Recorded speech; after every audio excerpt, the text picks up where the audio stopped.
हाय नमस्कार जय जगन्नाथ सांग मैंने तो सकाल सकाल आम बाहरी पड़लु तो आज आपण मैंने वीडियो आग को जानी पारे तो आज पूरा कुहुड़ी पाग कर भीतर पुणी सूर्य सकाल दृश्य को आज टे देखी हूँ।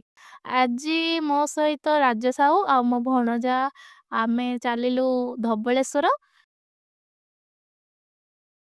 तो एबे आमे आसे धबलेश्वर ठारे पहुंच सारिचु। आमर गाड़ी पार्किंग भी हो गला। तो चलत आग को जीवा मंदिर भीतर को कौन कौन अच्छी देखा।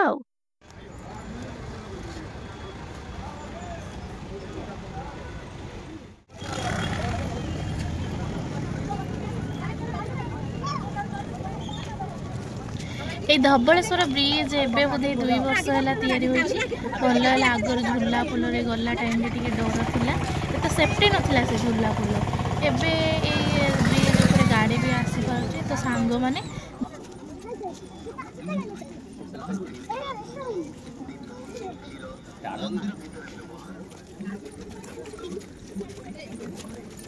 देखो तो ब्रिज ऊपर हैंगिंग ब्रिज भी देखा जाउछि। छुआटा मुझे आईली धबलेश्वर मुंडिया माइली। तो फाइनाली आमे ब्रिज पारी हुई मंदिर पाखरे आसी पहुंची सारिछु।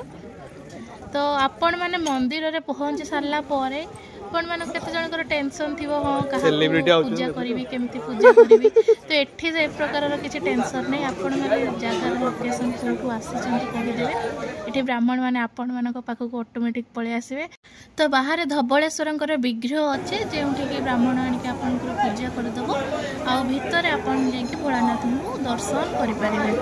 मंदिर रो बाहर आसिला परे पक्ष पाखरे माने भोग दुकान बहुत सारा अच्छे सेठी अन्न प्रसाद भी मिलुछि। तो आपण मैंने चाहिए सेठी अन्न प्रसाद भी करें आरा बेला टाइम जदि पहुँचुंट तो आराम से एठी प्रसाद भी मिल जाव। कथारे अच्छे शिवों पाखरे गंगा थाए तो ये महानदी को गंगा भाविकिना आमे भी चलिलु टिके आम पाप धोइबापी। तो एठी मानसिक जो मैंने करुँच मानसिक भी पूरण हुए से तो ये मुंडन हो